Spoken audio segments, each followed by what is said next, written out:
Muy bien, vamos a empezar este tema, momentos de torsión o torcas. Y bueno, como introducción, suponga lo siguiente. Tenemos una mesa, como puede ser la mesa de laboratorio, y la estamos viendo desde arriba. Y a esa mesa, dos personas le aplican una fuerza, una hacia el norte y una hacia el sur de la misma magnitud. ¿Sí? Entonces, bueno, esto aunque no tenga cara de, se supone que es una persona vista desde arriba que está empujando la mesa. Con mucha imaginación tal vez sí parezca una persona empujando vista desde arriba, ¿verdad? Y esa persona está empujando hacia él, hacia el sur. Y vamos a poner una persona empujando hacia el norte. Nada más que saben que también necesito otra mesa para lo que voy a hacer después. Así que también vamos a copiar esta imagen. Es más, 3 mesas.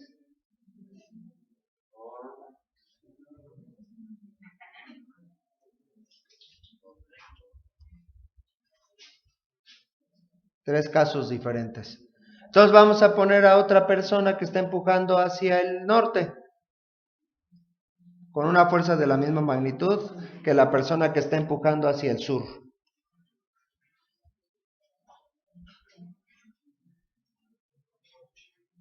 ¿Sí? Misma magnitud, misma dirección. Antes de aplicar esa fuerza, la mesa estaba en reposo. ¿Qué va a pasar después de que apliquen esas fuerzas?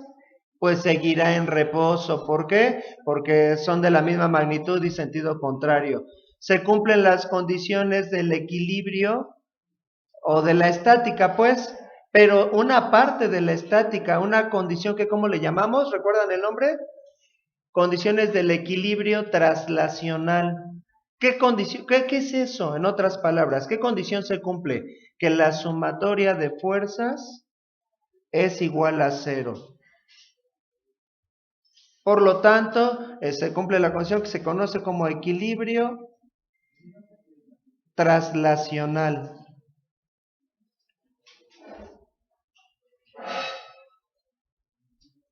¿Sí? Estamos diciendo que las dos fuerzas tienen la misma magnitud. Pongámosle cualquier magnitud, 50 newtons y 50 newtons. ¿Sí? Entonces, como la sumatoria es igual a 0, bueno, se aplicaron simultáneamente las fuerzas y de manera instantánea y simultánea, entonces la mesa permanece en reposo. Pero ahora consideren la siguiente situación. Una persona aplica una fuerza de 50 newtons hacia el sur, una aplica una de 50 newtons hacia el norte. Oiga, maestro, es lo mismo que había dicho antes, sí, pero ahora con esta característica. A ver si se guardó la imagen. Una persona aplica una fuerza de 50 newtons en este extremo de la mesa y la otra persona la aplica en este otro extremo de la mesa. ¿Qué pasaría en ese caso? Veo que están haciendo ahí unos ademanes, sí, precisamente eso pasaría. Me dijo aquí un alumno haría, pero ¿eso qué es? ¿Cómo le podríamos llamar a eso? Eso produciría una tendencia al giro que antes no teníamos. Eso produce una tendencia al giro y esa tendencia al giro es a lo que le llamamos momento de torsión. ¿Sí? Vamos a poner aquí las fuerzas. Una en este lado y una en este lado. ¿Qué característica tendrá la forma en la que se aplica la fuerza en este caso que produce esa tendencia al giro que antes no se producía? ¿Qué diferencia habrá? ¿Cómo podríamos indicar esa diferencia que ahora produce una tendencia al giro? Bueno, vamos a considerar también que la mesa está sobre rueditas y que las rueditas giran así libremente, entonces ahí habría una tendencia al giro. ¿De qué dependerá esa tendencia al giro? Bueno, para empezar, eso es a lo que se le llama momento de torsión.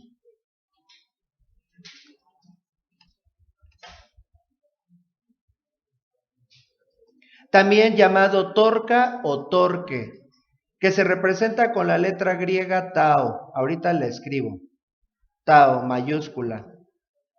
Y el momento de torsión es una tendencia al giro, es una magnitud física, ¿verdad? Que se define como la tendencia al giro. Magnitud escalar también, por cierto. magnitud escalar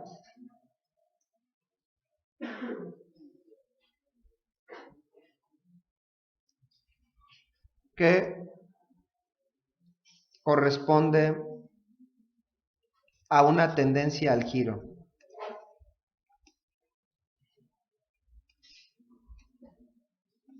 ¿Verdad?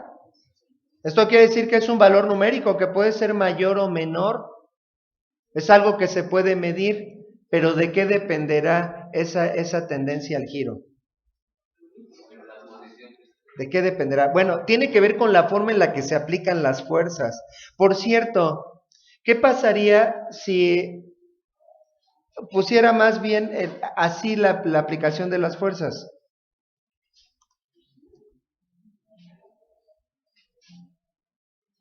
Vamos a ponerlo así. ¿Qué diferencia habría entre un caso y este caso? Cambiaría el sentido del giro. ¿Cómo estaría girando en el primer caso? Pregunto, ¿hacia arriba? ¿Hacia abajo? ¿Hacia la izquierda? ¿Hacia la derecha?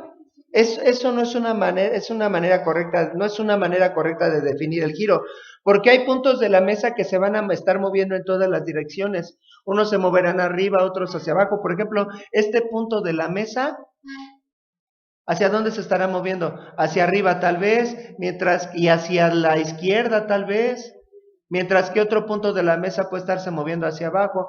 Entonces, más bien se usa como referencia el sentido del giro de las manecillas del reloj, ¿sí? Entonces, en el primer caso, ¿cómo giraría la mesa? En contra de las manecillas del reloj. A ese tipo de giro le llamamos giro antihorario, ¿sí? Este sería un giro antihorario y por esto porque se hace referencia a las manecillas de un segundero o un minutero de un reloj, ¿verdad? Y este sería un giro horario.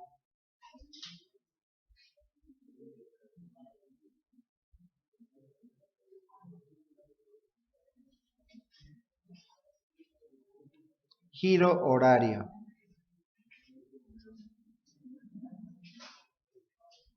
Bueno, pero la pregunta es, ¿y de qué será función el momento de torsión? O en otras palabras, ¿de qué depende el momento de torsión? O, más claro, ¿cuál será la fórmula, pues, del momento de torsión? Bueno, aquí tenemos que definir también algunos conceptos para poder establecer de qué es función el momento de torsión. Muy bien, entonces estamos en la pregunta, ¿de qué depende el momento de torsión? O de qué es función, cómo se calcula. Para poder establecer cómo se calcula el momento de torsión, primero tenemos que hacer otra definición, línea de acción. ¿Qué es una línea de acción? Aquí tenemos la definición. Es una línea imaginaria que se extiende indefinidamente a lo largo del vector en ambas direcciones, ¿no? Entonces pensamos que tenemos por aquí un vector. Ahorita regreso a la definición. ¿Verdad? Con una cierta dirección que está definida por el ángulo del vector. La línea de acción de dicho vector sería simple y sencillamente la prolongación de la línea de ese vector, es decir, esta otra línea, y que pasa por el mismo vector. No sé por qué a veces me hace esto. Esta sería la línea de acción y que se extiende indefinidamente en ambas direcciones. ¿Sí? No tengo tanto espacio hacia la derecha. Bueno, algo así.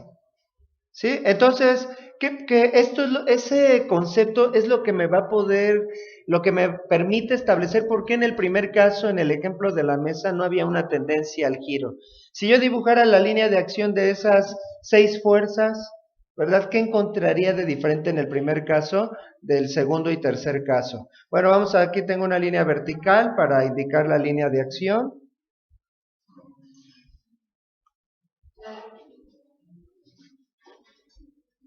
Entonces, ¿cómo quedaría la línea de acción en el primer caso?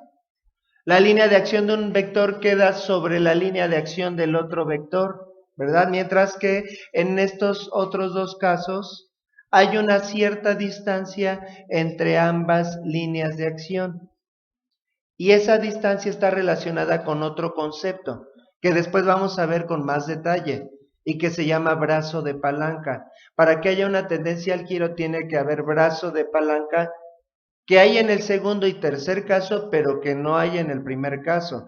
Porque para que haya brazo de palanca tiene que haber una distancia entre las líneas de acción, ¿verdad? Y también entre mayor sea el brazo de palanca, pues también mayor será la tendencia al giro. Aquí también tenemos una cierta distancia entre ambas líneas de acción, ¿verdad? Entonces esa distancia está relacionada con un concepto que después vamos a ver con más detalle, el brazo de palanca, y que se representa con la letra R. ¿Sí? La letra R minúscula permite, con esa variable, con esa letra se representa el brazo de palanca. Bueno, entonces, por ejemplo, consideren ahora la siguiente situación. Una llave inglesa. Vamos a quitar estos conceptos que vamos a utilizar ya sea para apretar o para aflojar una tuerca.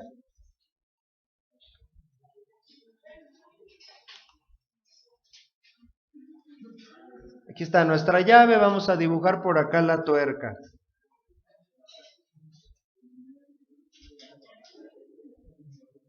¿Verdad?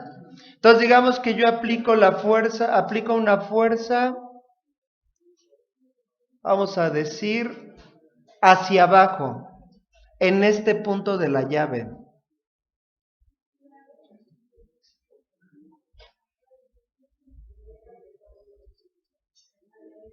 Vamos a cambiar el grosor de la línea. Entonces, generará la misma, vamos a ponerle una magnitud de esta fuerza, una fuerza de 50 newtons. Generará, por cierto, esa fuerza con respecto a la tuerca, ¿producirá un momento en sentido horario o antihorario? En sentido horario, ¿verdad? Y ese giro sería como para apretar o como para aflojar a la tuerca. Eso sería, bueno, algunos no tenemos ni idea, especialmente los que somos zurdos nos confundimos con eso, pero para esto podemos aplicar la regla de la mano derecha. Si la dirección de los dedos indica la dirección del giro y extendemos el dedo pulgar indica hacia dónde se movería el objeto que está girando, o la tuerca, por ejemplo. Entonces, en este caso, si el giro tiene esta dirección con respecto a mí, entonces la tuerca se me estaría acercando, se está aflojando. En cambio, si el giro tiene esta dirección, estaría como entrando. Entonces sería un giro como para apretar o como para aflojar. Entonces, bueno, aunque hay que tener cuidado porque hay algunas tuercas que tienen rosca invertida y uno está supuestamente aplicando toda la fuerza para aflojar y no puedo aflojar, y cuando lo que estoy haciendo es apretar cada vez más y más. Ejemplo, las tuercas de los tanques de gas tienen cuerda invertida. Entonces la mayoría de las tuercas se apretarían con un giro en sentido horario y se aflojarían con un giro en sentido antihorario. Ahora la pregunta es, si yo le aplico la fuerza en ese punto, ¿se apretará igual de bien o igual de fuerte, vamos a decirlo, la tuerca que si le aplico la fuerza en este punto de la llave? Bueno, en el extremo, ¿verdad? Porque ahí no hay nada, pero entonces, en este extremo, ¿en qué caso se apretará más o menos la tuerca? No, cuando está más lejos, ¿sí? Entre mayor sea el brazo de palanca, por eso las llaves que se utilizan para apretar tuercas cada vez más grandes tienen mangos cada vez más largos. Incluso algunas personas al mango de alguna llave lo introducen dentro de un tubo para todavía darle mayor brazo de palanca y para poder aflojar de una manera más fácil o apretar también de una manera más fácil una tuerca, ¿verdad? Entonces ya vamos estableciendo que el momento de torsión, ¿de qué sería función? De la distancia, pero que a esa le estamos llamando brazo de palanca, y que por cierto no hemos definido todavía de manera correcta el momento de torsión. Entonces, el momento de torsión es una función del brazo de palanca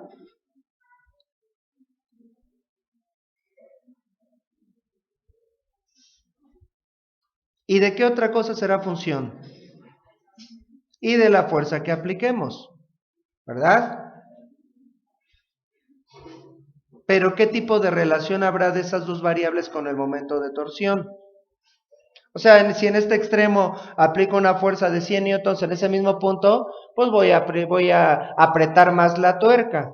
Bueno, simple y sencillamente, si se duplica la fuerza, se duplica el momento de torsión. Si se triplica el momento de torsión. Hay una relación directamente proporcional entre fuerza y momento de torsión, y lo mismo pasa con el brazo de palanca.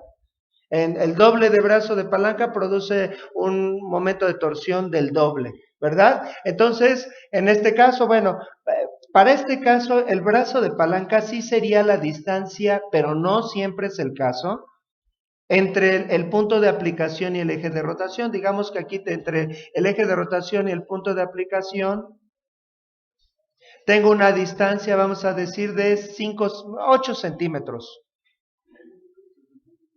Mientras que para la segunda, en el segundo caso, para la segunda fuerza, tengo un brazo de palanca de 16 centímetros.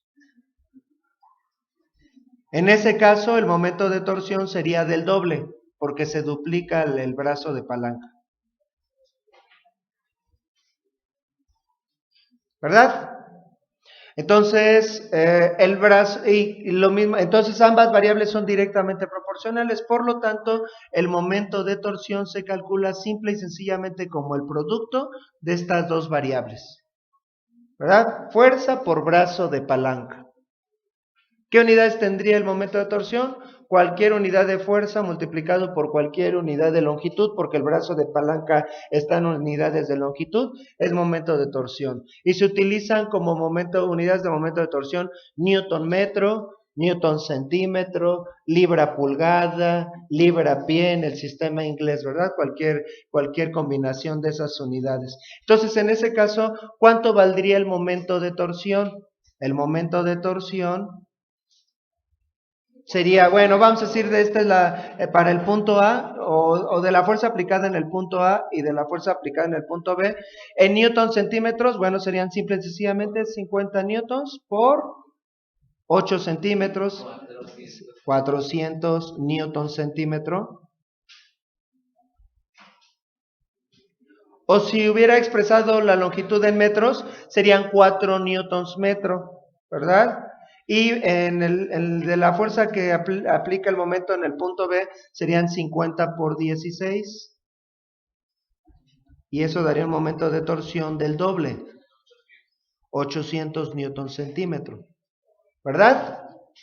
Nada más que tenemos que establecer una convención porque el giro puede tener dos sentidos, sentido horario y sentido antihorario. Y pasa lo mismo que con las fuerzas. Fuerzas que van hacia la derecha se anulan con fuerzas que van hacia la izquierda. O por lo menos en parte se anulan. Fuerzas que van hacia arriba se anulan con fuerzas que van hacia abajo, o por lo menos en parte. Lo mismo pasa con los momentos. Momentos en sentido horario se anulan con momentos en sentido antihorario. Así que tenemos que establecer una convención. A uno le tenemos que poner signo positivo y al otro signo negativo. La verdad es que la mayoría en este momento, y como estamos usando como referencia las manecillas, preferiríamos que el sentido horario sea positivo y el antihorario sea negativo. Lamento informarles que la convención es al revés, aunque es una cuestión de mera convención. Podríamos establecer la convención contraria y no habría ningún problema, pero en la mayoría de los libros los giros en sentido horario se consideran negativos y en sentido antihorario positivos, así que estos momentos serían ambos negativos, porque el giro es a favor de las manecillas de reloj. Ahorita lo pongo ahí en un resumen. Ambos son negativos, ¿verdad? Entonces vamos a poner momentos negativos y momentos positivos. ¿Cuáles son los negativos? Cuando el giro, vamos a ponerlo por aquí, cuando el giro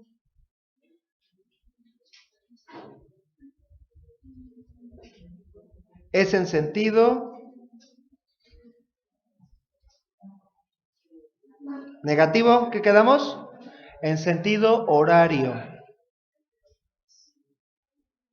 Y positivo cuando es en sentido antihorario.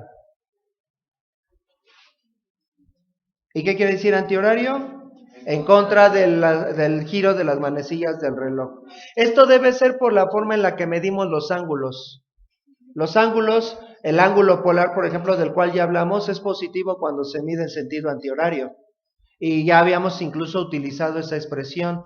Y es negativo el ángulo polar cuando se mide en sentido horario. De ahí bien debe venir de la forma en la que se miden los ángulos, ¿no? Y como les digo, ¿por qué es importante establecer esta convención? Porque momentos positivos se anulan con momentos negativos, ¿no? Por ejemplo, pensemos en un par de fuerzas que se aplican sobre una carreta, una rueda de carreta. Digamos, en este caso, en este punto, aplico una fuerza en este punto de este brazo de esa carreta. Una fuerza hacia abajo de 80 newtons, dicen por ahí atrás. Vamos a darle gusto al cliente. 80 newtons. Y digamos que esa fuerza tiene una distancia al eje de rotación de 12 centímetros. No, 10 centímetros. ¿Para qué pongo valores tan complicados?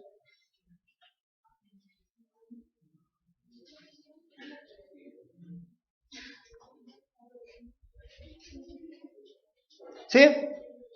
Si yo quisiera aplicar, bueno, más bien, sí, si yo quiero aplicar una fuerza que anule esa tendencia al giro en este punto de la carreta, ¿hacia dónde tendría que aplicar la fuerza? ¿Hacia arriba o hacia abajo? Estoy del otro lado del eje de rotación. Esas fuerzas de 80 newtons haría girar a la carreta en sentido horario.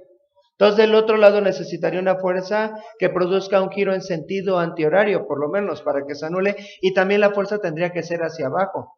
Pero, por ejemplo, si quisiera anular ese giro con una fuerza que aplico en este punto, ¿hacia dónde tendría que ir la fuerza?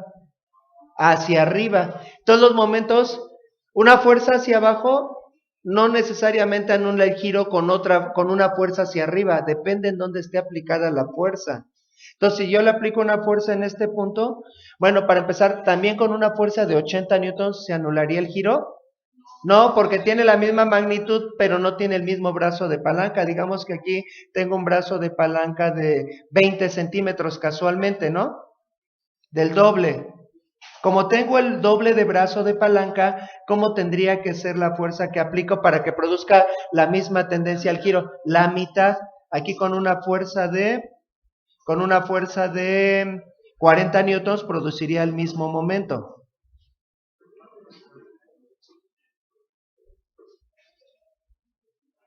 Vamos a decir que esta es la fuerza A y esta es la fuerza B. Entonces, el momento de torsión de la fuerza A sería igual a 40 o menos 40. Va hacia abajo, negativo no porque va hacia abajo. Aquí es por observación cómo giraría esa rueda de la carreta en sentido antihorario. Entonces sería momento positivo, entonces serían 40 newtons por su brazo de palanca que son 20 centímetros. ¿Cuánto valdría el momento de torsión de la fuerza B? Pues serían 80 newtons menos 80 newtons porque produce giro en sentido horario por el brazo de palanca que son 10 centímetros.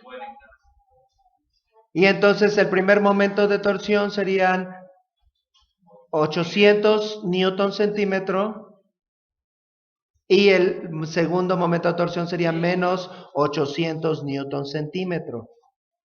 Y entonces para que no haya tendencia al giro, lo que se tiene que cumplir es que la sumatoria, que es una nueva sumatoria de momentos, sea igual a 0. Y si la sumatoria de momentos es igual a 0, ahora se le llama esto equilibrio. Exactamente, equilibrio rotacional.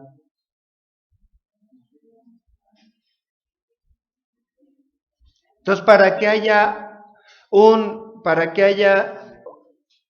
reposo absoluto, tendría que satisfacerse ahora dos condiciones: sumatoria de fuerzas y sumatoria de momentos es igual a 0, ¿verdad?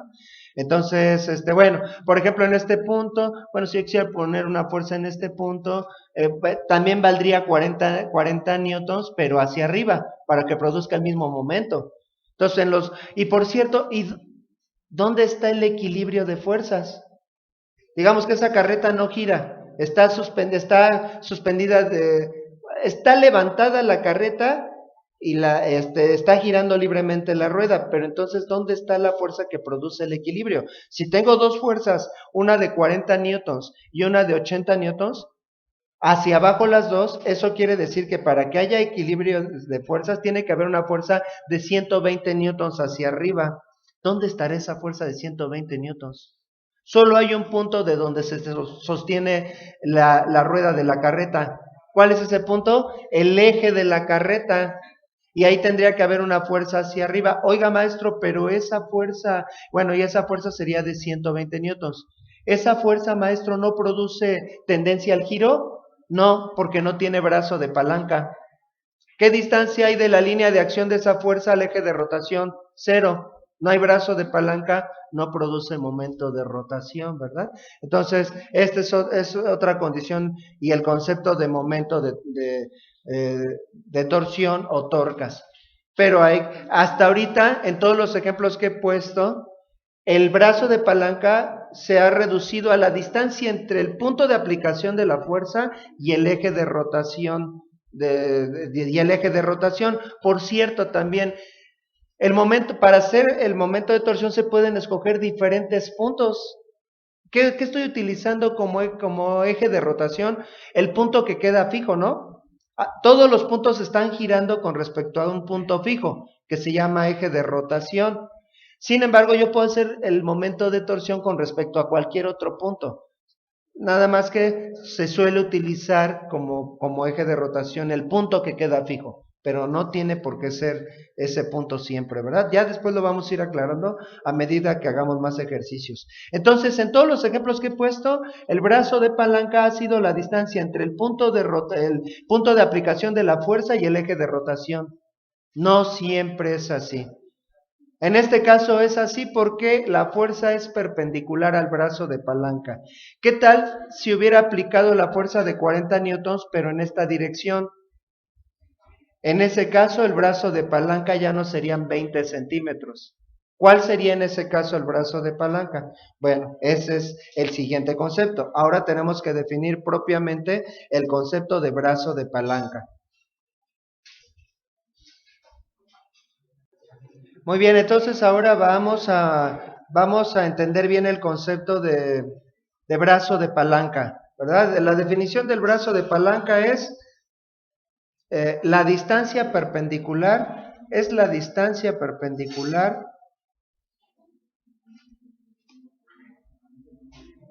y esta palabra perpendicular es muy importante para el brazo de palanca. Es la distancia perpendicular que hay de la línea de acción de la fuerza, que hay de la línea de acción de la fuerza al eje de rotación.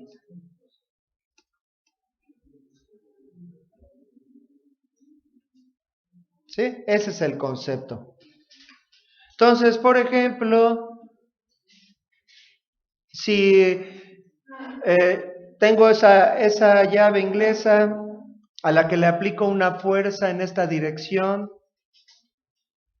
bueno, entonces la línea de acción de esa fuerza es la prolongación, ¿verdad? De esa línea, Y la distancia perpendicular, y vamos a tomar este punto como eje de rotación. Entonces, ¿cuál de todas las distancias perpendiculares? Hay muchas distancias perpendiculares, ¿no? Vamos a ilustrarlo así. De esa línea de acción. Pero ¿cuál es la distancia perpendicular de esa línea de acción al eje de rotación? Sería esta. Esa es la distancia en ese caso. Que en este caso vuelve a ser la distancia del punto de aplicación al eje de rotación. Maestro, seguimos con lo mismo. Sí, pero supongamos que, bueno, aquí esta sería el brazo de palanca, esta distancia. Volvemos a lo mismo. Pero supongamos que por el espacio que tiene un mecánico no puede aplicar la fuerza de manera perpendicular, mete la mano inclinada para apretar o aflojar una tuerca, de tal manera que la fuerza está en diagonal con respecto al mango de esa llave. En ese caso, ¿cuál sería el brazo de palanca? La fuerza está aplicada en esta dirección.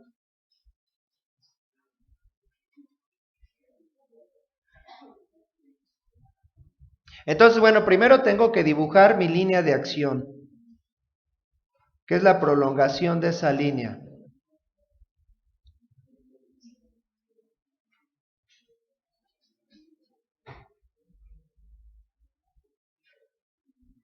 Por ahí estaría mi línea de acción.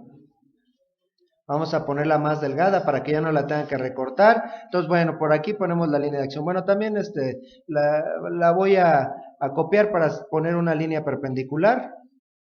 Entonces, ahí estaría la línea de acción. Entonces, de esa línea de acción hay muchas distancias perpendiculares. Vamos a poner una línea perpendicular.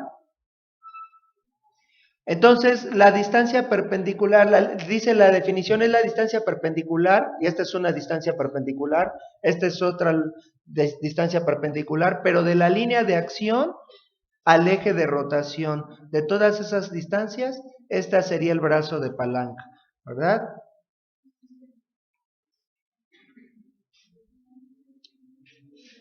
Esta longitud será mayor o menor que la del caso anterior, es menor. Eso reduce la efectividad. No sé si están de acuerdo, pero si la fuerza es en diagonal, está inclinada, entonces ya no va a apretar o aflojar tan efectivamente la tuerca, se reduce el brazo de palanca y ahí por trigonometría yo tendría que estimar esa distancia, ¿verdad? Entonces, para eso necesito establecer bien cuál es el ángulo que forma la fuerza. Entonces necesitaría definir bien este ángulo. Y eso lo vamos a hacer en los ejercicios. Necesito este ángulo para poder sacar el brazo de palanca. Así que el momento de torsión no siempre es la distancia entre el punto de aplicación de la fuerza y el eje de rotación. Por ejemplo, si tuviera ahora la fuerza aplicada, vamos a ponerla de otra manera.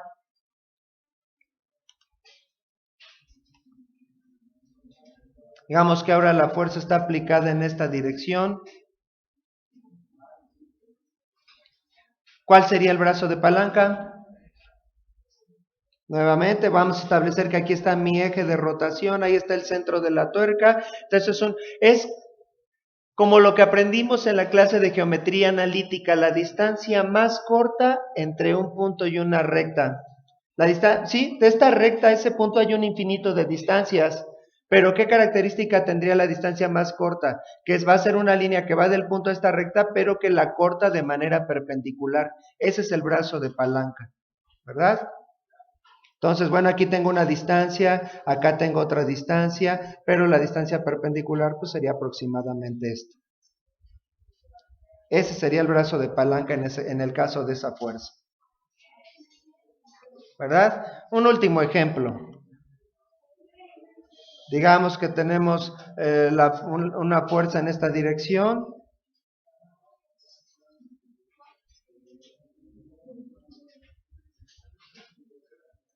A veces necesito indicar la línea de acción, a veces no lo necesito, como en el caso anterior, porque la distancia queda sobre la misma fuerza. Bueno, entonces vamos a dibujar en este caso la línea de acción, una línea paralela que pasa sobre ese vector. Vamos a ponerlo con un grosor menor. Esa sería la la línea de acción de la fuerza, y entonces el brazo de palanca sería una distancia perpendicular, ¿verdad?